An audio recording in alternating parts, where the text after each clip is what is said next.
Oliver's Freedom Tour has officially begun. In this occasion, we met up with 20 of his traders in Miami to live a 3-day immersive trading experience where Oliver was delivering all of his techniques and tactics. I am suggesting that if you even think that you want to listen to Oliver or to follow Oliver, it's invaluable for you to be here.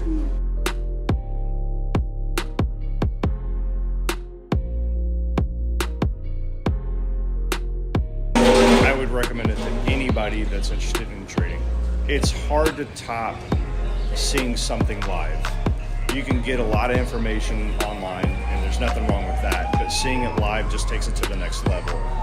The second part is meeting the people that are in the group, other traders, and talking to them and hearing their experiences, hearing what they have problems with, that are the same problems that you have, and realizing that you're not an outlier because there are other people that have the same problems, and they have solutions and you can help them. It's invaluable meeting the other traders.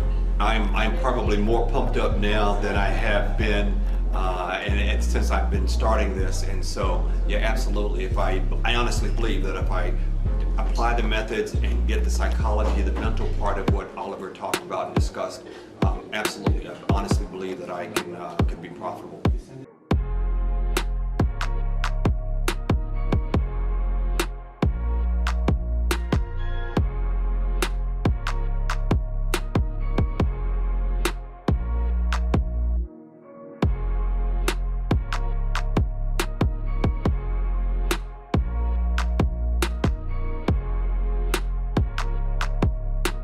Definitivamente esto es un paso hacia adelante muy grande en cuanto a conocimiento y a mindset, porque te cambia el mindset.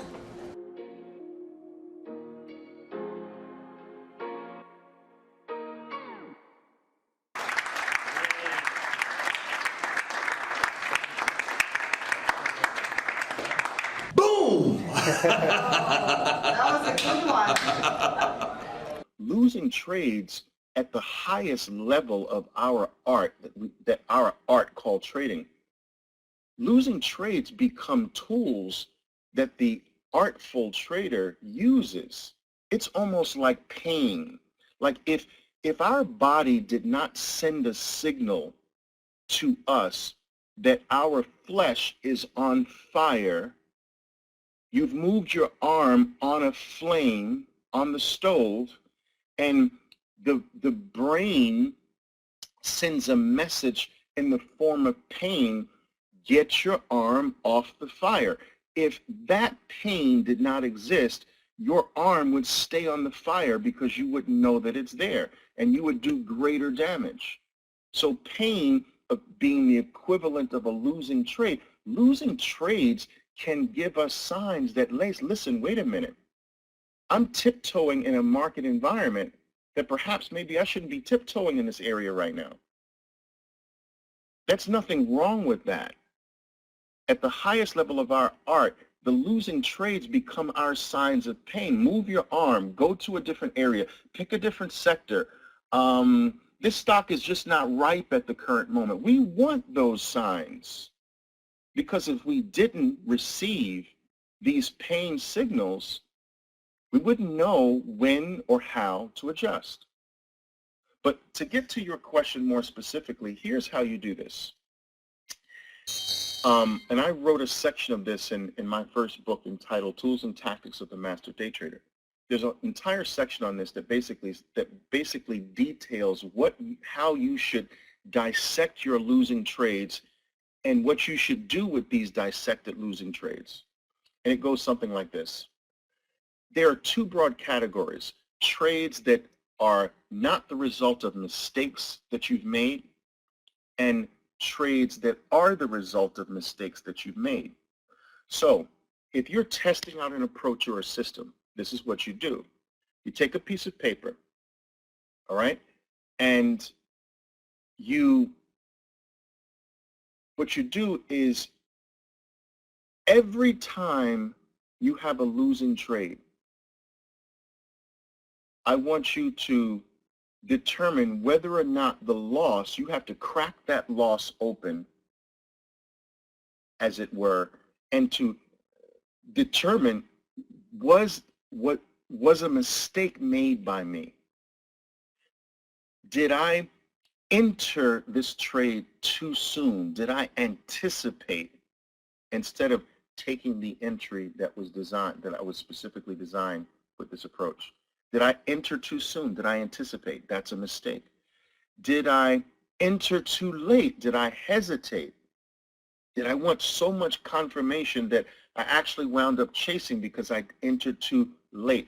Did I fail to take my stop at the appropriate time and therefore my loss was greater? Did I hold on to the trade too long?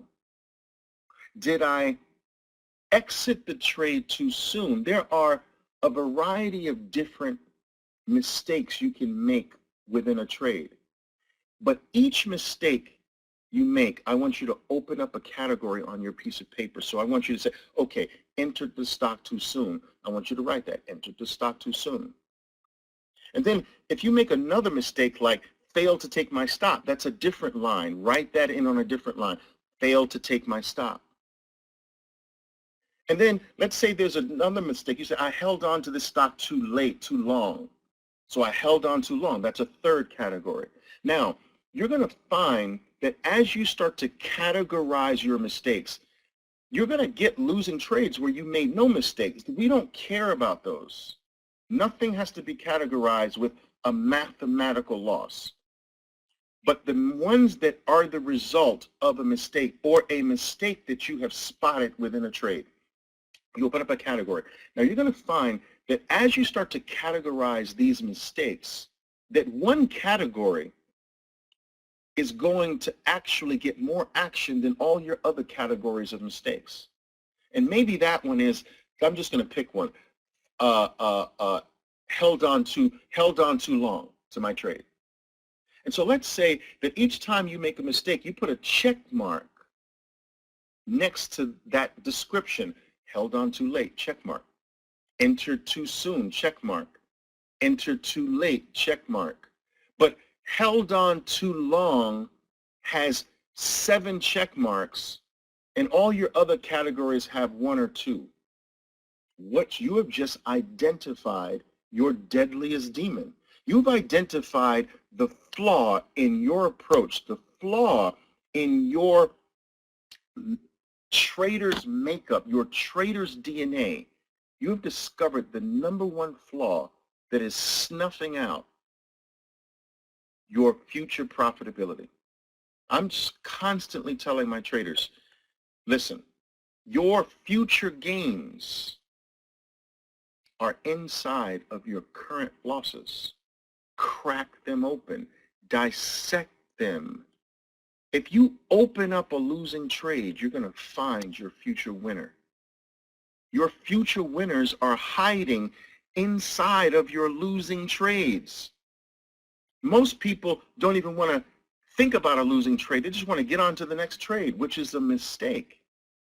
Because inside of your losing trades is where your future winning trades are hiding from you. And so this process of categorizing your mistake and then over time finding out which mistake are you committing the most, and then setting out, once you have identified that #1 demon, that's the biggest demon you have. Once you identify that, you drop all concern with all other demons, and you dedicate your life to killing that one demon. Now, what's interesting about these demons, these mistakes, these flaws that we make more often, these flaws that we commit, these mistakes that we commit more than other mistakes, what's interesting about them is that they need repetition to live. Their food is your repetition. If you slow down that repetition, you start to starve this demon out. You don't even really have to eliminate it. But if you just slow it down, if you just commit it less, that demon starts to shrink. It needs your repetition. That's its food. And if you can do 4 to 8 trades without committing that one flaw, 4 to 8, let's make it 5 to 8. If you can commit 5 to 8 trades in a row, maybe you commit other sins. I don't care about those at the moment. I'm talking about this number one sin, this number one demon that you've identified. If you can stop feeding it for 5 to 8 trades in a row, even if you feed other demons, I don't care.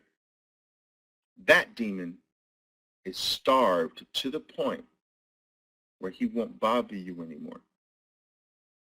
It doesn't take a lot because they need constant feeding, constant feeding. All right? And that's how you test out a system.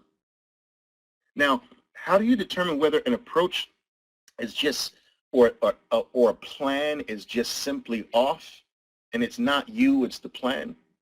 Well, if you're not committing any mistakes and you're still losing like you don't even have a plan,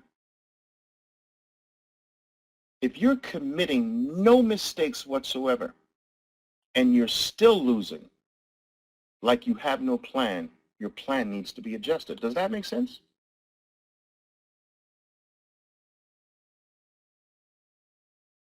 Yeah, you got it, Rodney? All right. Guys, this is not rocket science. It's not rocket science. I mean, in a way, we should be approaching trading very much like we approach any other problem in life. All right, very much like this. Why didn't this work? Was it me? Or was it just one of those things, just a mathematical event? We don't really care about the mathematical events very much. All right?